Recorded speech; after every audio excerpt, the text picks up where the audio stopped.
Well, hello everybody, and welcome back to G-Bear's Off-Grid Ways, a homestead in the desert. Thanks for joining me today.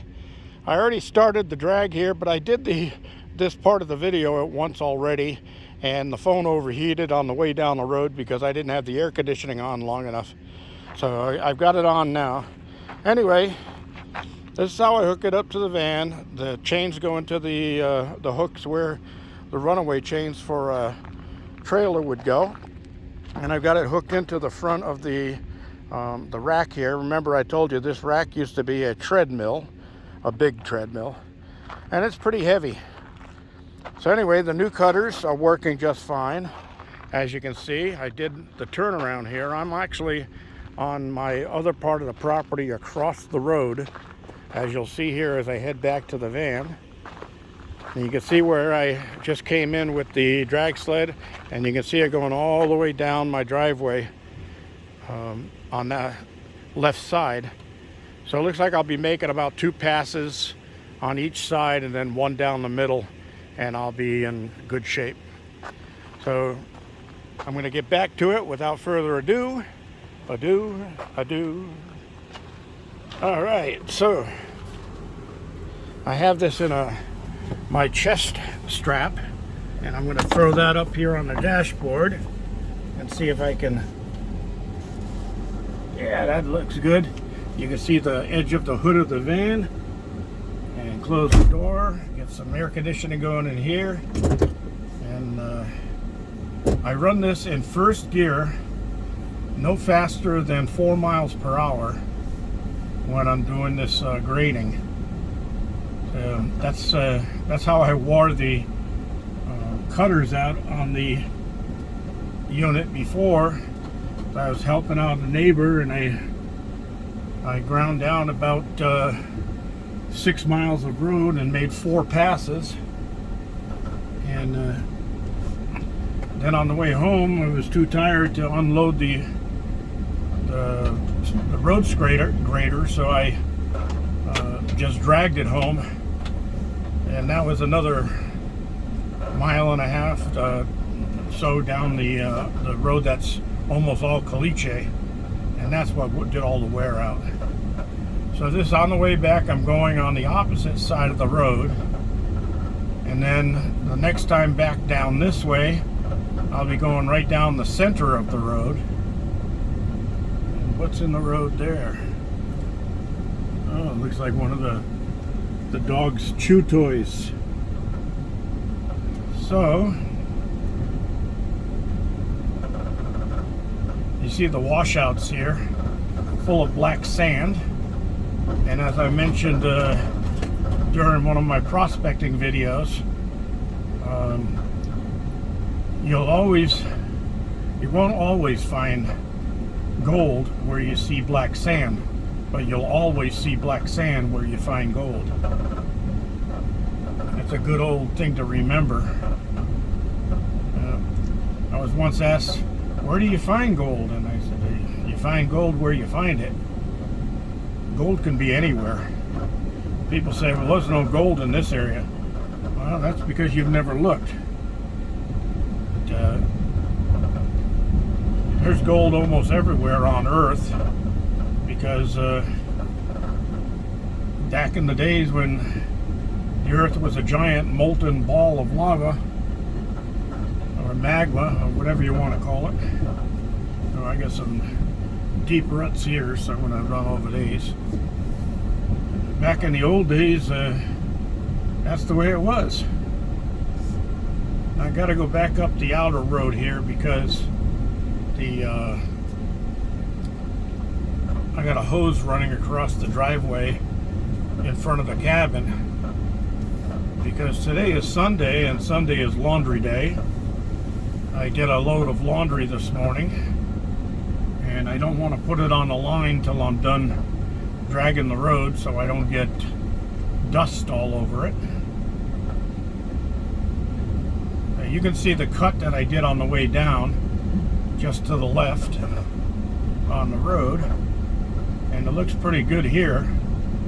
This part of the road only had some minor washout gutters, we're about to drag over a couple of ant hills. I wonder how many I can kill. Alright, so what I'm going to do is go up around the loop here on this side. It looks like I'll hit another ant hill right over here.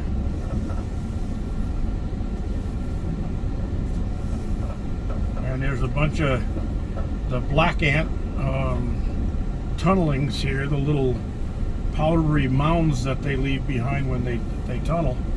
Now you should see on top of these blue barrels all the dead termites from me over here spraying. I ended up spraying 5 gallons of my homemade bug spray on that on all of the swarm that was around that water tank. Okay, so we're still going. If the camera does cut off because it gets too hot, I've got enough on here, so you'll have to excuse me if I don't close out the way I normally do. I'll do that now. Don't forget, thumbs up down below. Don't forget comments and questions down below. Don't forget to share and subscribe. Alright, I'm going down the center of the road now. And this will knock the crown down out of the middle of the road to where the lower compressed areas of tire tracks are. So when I make the second run after this, when I go around one more time, the road should be in really good shape at that point.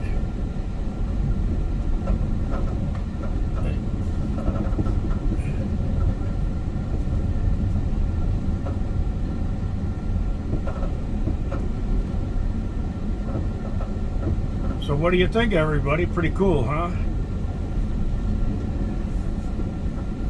Slow as she goes. Oh, ahead port. Yeah, I've got to go down my other entrance here yet too. But that's a short run. I just come out one and go back in the other. And I do a loop around. These new cutters seem to be doing a really nice job. With the old cutters the way I had them, at this point I wouldn't see any smoothness to the road at all. It would still just be all torn up. And here comes a pretty big washout. I should be dragging a decent amount of sand and gravel around behind me now on the cutter.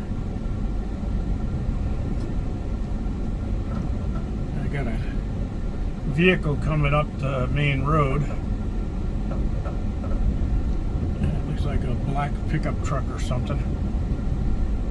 But he should get by before I have to cross the road again.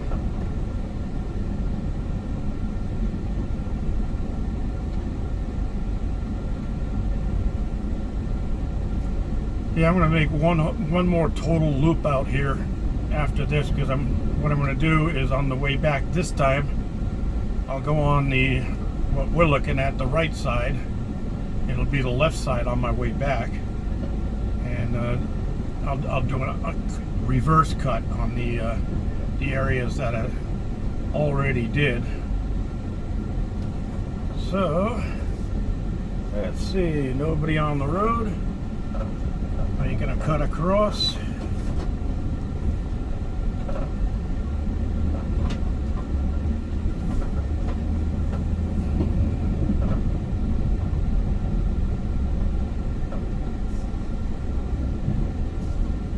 I usually don't cut my road until after the county scrapes the main road, but it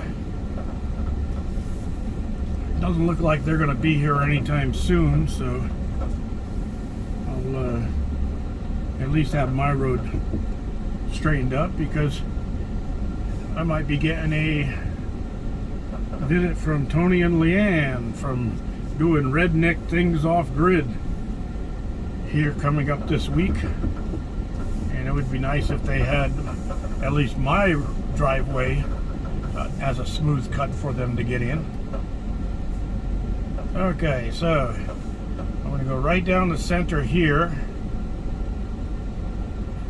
and when I get to the top of the run across the road, I'll switch over to the left side. All clear.